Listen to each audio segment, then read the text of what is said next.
नाभिक नवयुवक मंडळातर्फे 10वी व 12वी विद्यार्थ्यांसाठी परीक्षा पूर्व मार्गदर्शन शिबिर उत्साहात संपन्न.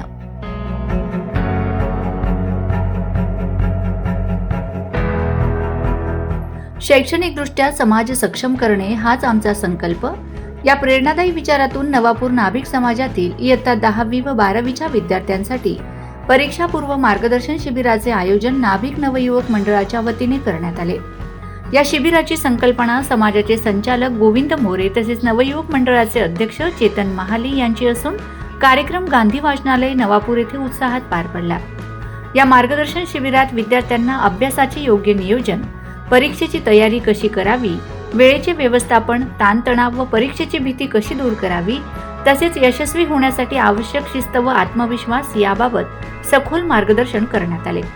सार्वजनिक हायस्कूलचे शिक्षक भरत सेंदाणे सर, दर्शन सोनवणे सर, वंदना हिरे मॅडम, दीपक मंडलिक सर यांनी विद्यार्थ्यांशी संवाद साधत अभ्यासातील महत्त्वाचे मुद्दे स्पष्ट केले.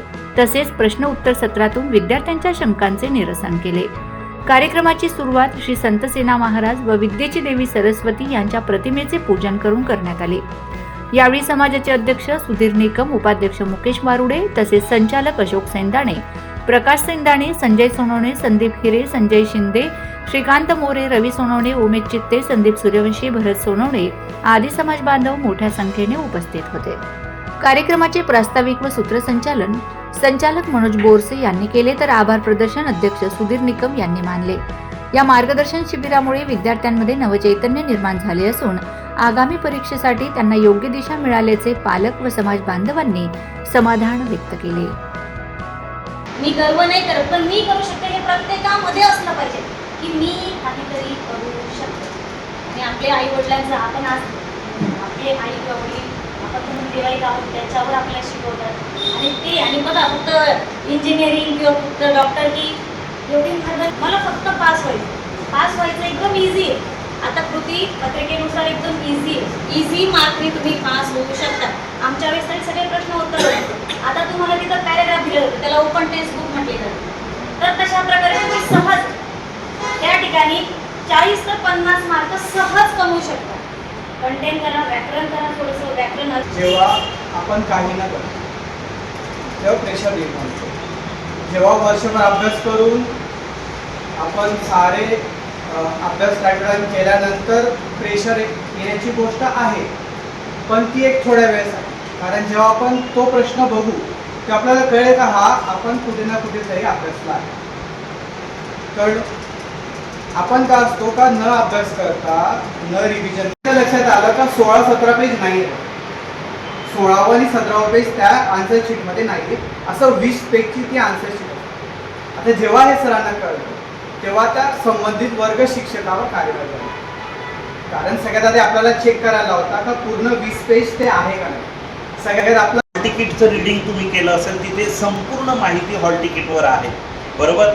त्यानंतर कुठून लिहायचं ते मी तुम्हाला सांगतो. ही प्रश्नपत्रिका आहे मुलांनी सोडवलेली. आता आपण व्यवस्थित या ठिकाणी पेन्सिलचा वापर वगैरे केलेला आहे, एकदम ॲक्युरेट लिहिलेला आहे. रायटिंग स्किल यालाच म्हणतात लेखन कौशल्य. लेखन कौशल्यामध्ये युनिट टेस्ट द्या, प्रश्नपत्रिका सोडवा. अजून तुम्ही दुसऱ्या तुम्हाला असं वाटतं की नाशिकचे विद्यार्थी सोडतात, आता तर शासनाने म्हणा किंवा पुस्तकालयाने प्रश्नपत्रिका कशा सोडावी त्याचे डेमो म्हणून एक पुस्तक त्या ठिकाणी मार्केटमध्ये आलेलं आहे. ते आम्हाला पेसिमन कॉपी म्हणून मिळतं, आम्ही काही विद्यार्थ्यांना ते देतो. पण मग त्याच्यामध्ये सगळं दिलेलं आहे की कशी सोडवायची, काय सोडवायची, ती मी देतोच पुढे. मग तुम्हाला रोज म्हणजे प्रश्नपत्रिका कठीण असते ती सोपी कशी करायची, जेणेकरून आपल्याला अतिशय सोप्या भाषेमध्ये कळलं पाहिजे. म्हणून त्यांना विनंती केली की आपण आपल्या होता वेळ मिळाला. इतिहासचा पेपर होता, वेळ कोणाला भेटत नाही. कारण मी पण डबल ग्रॅज्युएट आहे, मी पण MA झाले. जो कॉपी करून लिहितो ना त्याला कधीच वेळ पुरत नाही. आणि जे पॉईंट धरून लिहितील ना ते 3-3 पुरवण्या लावतील, पण त्यांना वेळ 2-2.5 तासामध्ये ते विफत होते. म्हणून कॉपी ॲज इट इज करण्यापेक्षा मुद्दे लिहा आणि आपल्या मनाचे विचार जरी मांडले ना तरी सरांनी बरोबर सांगितले की पॉईंटला बघून मार्क दिले जातात. अतिशय महत्त्वाचा मुद्दा त्यांनी सांगितलेला आहे. तर याच्यानंतर सोनवणे सरांना सांगणार होतो, परंतु मॅडमने आपल्यासाठी तुम्हाला तर बोलायचं नाही, सांगायचं वंदना हिरे मॅडम एकदम घाईत शाळेमधनं निघून आपल्या यायची गरज नाही. पण आजची परिस्थिती अशी आहे की कॉपीचं जग आहे, परंतु भविष्यामध्ये या वर्षी सुद्धा तुम्हाला कॉपी मिळेल की नाही मिळेल चान्स कमी. तुम्ही अभ्यास केला असेल तर